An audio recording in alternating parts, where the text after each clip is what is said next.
Hello student, आप कैसे हैं। हिंदी क्लासेस में आपका स्वागत है। आज मैं वाक्य भेद रचना के आधार पर पढ़ाने जा रहा हूँ। सबसे पहले वाक्य की परिभाषा। सार्थक शब्दों का ऐसा समूह जिससे एक निश्चित अर्थ की प्रतीति हो, वाक्य कहलाता है। जैसे छात्र पुस्तक पढ़ रहा है। फादर बुल के संकल्प से सन्यासी थे। उपरोक्त वाक्यों में शब्द समूह व्याकरण के नियमों के अनुसार व्यवस्थित भी है और सार्थक भी, अतः ये सभी वाक्य सही है। वाक्य के दो अंग होते हैं, उद्देश्य और विधेय। उद्देश्य वाक्य में जिसे वस्तु के विषय में कहा जाता है उसे उद्देश्य कहते हैं। विधेय वाक्य में उद्देश्य के विषय में जो कुछ कहा जाए उसे विधेय कहते हैं। जैसे श्याम ने बाजार से फल लिए, तो श्याम उद्देश्य है, बाजार से फल लिए ये विधेय है। वाक्य भेद है। सामान्यतः दो दृष्टियों से वाक्यों के भेद किए जाते हैं। पहला अर्थ की दृष्टि से, दूसरा रचना की दृष्टि से। अर्थ की दृष्टि से वाक्य के 8 भेद होते हैं।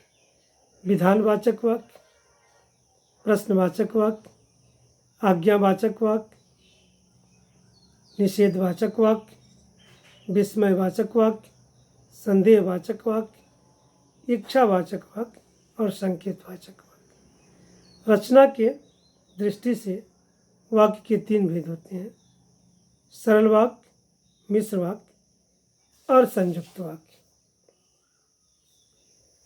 उसके बाद उपवाक्य होता है। उपवाक्य वाक्य का अंश होता है जिसमें उद्देश्य और विधेय होते हैं। अतः पदों का ऐसा समूह जिसका अपना अर्थ हो, जो सामान्यतया एक वाक्य का भाग हो तथा जिसमें उद्देश्य एवं विधेय सम्मिलित हो, उपवाक्य कहलाता है। जो उपवाक्य वाक्य से अलग होकर भी पूर्ण अर्थ प्रकट करें उसे प्रधान उपवाक्य तथा जो उपवाक्य प्रधान उपवाक्य के बिना पूर्ण अर्थ न दे उसे आश्रित उपवाक्य कहते हैं।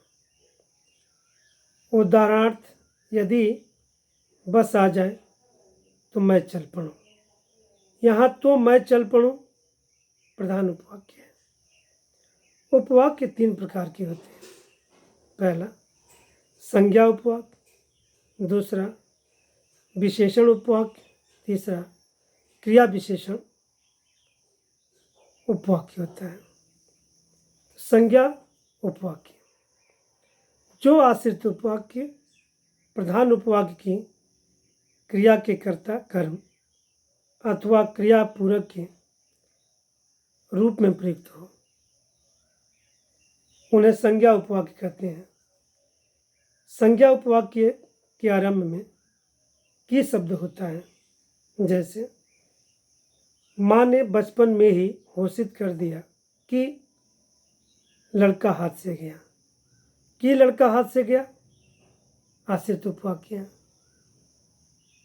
माँ ने बचपन में ही घोषित कर दिया था प्रधान उपवाक्य है। दूसरा आश्रित उपवाक्य, ये विशेषण आश्रित उपवाक्य। जो आश्रित उपवाक्य प्रधान उपवाक्य के संज्ञा पद की विशेषता बताता है उसे विशेषण आश्रित उपवाक्य कहते हैं। जैसे वह लड़का जो कल रोया था आज नहीं आया है, तो जो लड़का यह आश्रित उपवाक्य है। तीसरा है क्रिया विशेषण आश्रित उपवाक्य। जो आश्रित उपवाक्य प्रधान उपवाक्य की क्रिया की विशेषता बताता है उसे क्रिया विशेषण उपवाक्य कहते हैं। जैसे जब आग लगती है तभी धुआं उठता है। जब आग लगती है क्रिया विशेषण आश्रित उपवाक्य। उसके बाद रचना के आधार पर वाक्य के भेद। सरल वाक्य, इसको साधारण वाक्य भी कहते हैं। जिन वाक्य में केवल एक ही उद्देश्य और एक ही विधेय हो उससे सरल वाक्य कहते हैं। जैसे वर्षा हो रही है, माँ ने खाना बनाया। हो रही है, बनाया। इन वाक्यों को देखेंगे और स्पष्ट करेंगे कि यहाँ एक ही प्रधान वाक्य है, अतः यह सरल वाक्य है। दूसरा होता है मिश्र वाक्य। जिस वाक्य में एक प्रधान उपवाक्य होता है तथा एक या एक से अधिक आश्रित उपवाक्य होते हैं उसे मिश्र वाक्य कहते हैं। जैसे अध्यापक ने कहा कि कल विद्यालय बंद रहेगा। वह लड़का मेरा मित्र है जो पेड़ के पास खड़ा है। कि और जो, यह आश्रित उपवाक्य है। प्रधानाध्यापक ने कहा, प्रधान उपवाक्य है। वह लड़का मेरा मित्र है, प्रधान उपवाक्य है। उपरोक्त उदाहरणों में अध्यापक ने कहा, वह लड़का मेरा मित्र है, मुख्य उपवाक्य को दर्शा रहे हैं, जबकि शेष भाग आश्रित उपवाक्य हैं। आश्रित उपवाक्य को मुख्य उपवाक्य से क्रमशः कि, जो, जिसका एवं जिसे द्वारा जोड़ा गया है। अतः ये सभी मिश्र वाक्य के उदाहरण हैं। मुख्य और आश्रित उपवाक्यों को पहचानना। वाक्य में मुख्य उपवाक्य की क्रिया ही मुख्य क्रिया होती है। वाक्यों में आए आश्रित उपवाक्यों का आरंभ सामान्यतः समुच्चय बोधक शब्दों से होता है। जैसे जिसने, कि, जिन्हें, जिसमें, जो, जिनको, जहाँ, जब, क्योंकि, यदि, तब, परंतु, आज। आश्रित उपवाक्य वाक्यों के आरंभ, मध्य या अंत में भी आते हैं। जैसे जिसने बालक की जान बचाई, वह युवती पालम कॉलोनी में रहती है। तो जिसने यह आश्रित उपवाक्य है। यह प्रारंभ में भी हो सकता है, अंत में भी हो सकता है और मध्य में भी हो सकता है। तीसरा होता है संयुक्त वाक्य। जिस वाक्यों में दो या दो से अधिक सरल या मिश्र वाक्य परस्पर किसी अव्यय या योजक शब्द और या तथा एवं परंतु अथवा इसलिए अतः फिर भी किंतु लेकिन पर आदि से जुड़े हों उससे संयुक्त वाक्य कहते हैं। जैसे दिल्ली चलो और तुम मुझे खून दो। तो और योजक शब्द से जुड़ा हुआ है।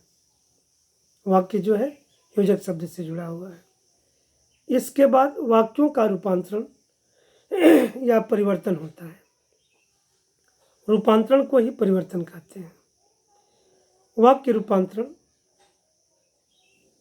परिवर्तन का शाब्दिक अर्थ है वाक्य के रूप को परिवर्तित कर देना। किसी वाक्य में अर्थ परिवर्तन के बिना उसकी संरचना में परिवर्तन की प्रक्रिया वाक्यों का रूपांतरण कहलाती है। वाक्य परिवर्तन करते समय निम्नलिखित बातों का ध्यान रखना चाहिए। पहला, केवल वाक्य रचना बदलनी चाहिए, वाक्य का अर्थ नहीं। दूसरा, सरल वाक्यों को मिश्र या संयुक्त वाक्य बनाते समय कुछ संबंध बोधक अव्यय अथवा योजक शब्द जुड़े जाते हैं, जैसे क्योंकि, कि, और, इसलिए, तब इत्यादि। तीसरा है संयुक्त एवं मिश्र वाक्यों की सरल वाक्यों में बदलते समय योजक शब्दों का संबंध बोधक अव्ययों का लोप हटाना ब्रैकेट में करना चाहिए। रचना दृष्टि से वाक्य परिवर्तन। साधारण वाक्य से संयुक्त वाक्य में बालक रोते रोते चुप हो गया। इसको संयुक्त वाक्य में बदलना है, बालक रोया और चुप हो गया। साधारण वाक्य से मिश्र वाक्य में रूपांतरण। तुम उससे मिलने वहाँ चले जाओ साधारण वाक्य है। मिश्र वाक्य बदलना है, तुम वहाँ चले जाओ जहाँ उससे मिलना है। संयुक्त वाक्य से साधारण वाक्य में रूपांतरण। संयुक्त वाक्य है अध्यापक बाहर गए और बच्चे शोर मचाने लगे। साधारण वाक्य बनाएंगे इसका, अध्यापक के बाहर जाते ही बच्चे शोर मचाने लगे। संयुक्त वाक्य से मिश्र वाक्य में बदलना। तुम सच बोलते हो इसलिए महान हो। तुम महान हो क्योंकि सच बोलते हो। मिश्र वाक्य में परिवर्तन हो गया। मिश्र वाक्य का साधारण वाक्य में परिवर्तन। यह वही छात्र है जिसने प्रथम स्थान प्राप्त किया था।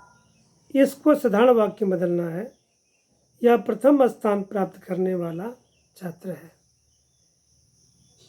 मिश्र वाक्य से संयुक्त वाक्य में बदलना है। मिश्र वाक्य है यद्यप वह पंडित है फिर भी हठी है।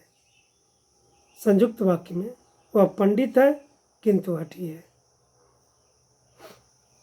साधारण वाक्य से संयुक्त वाक्य में बदलना।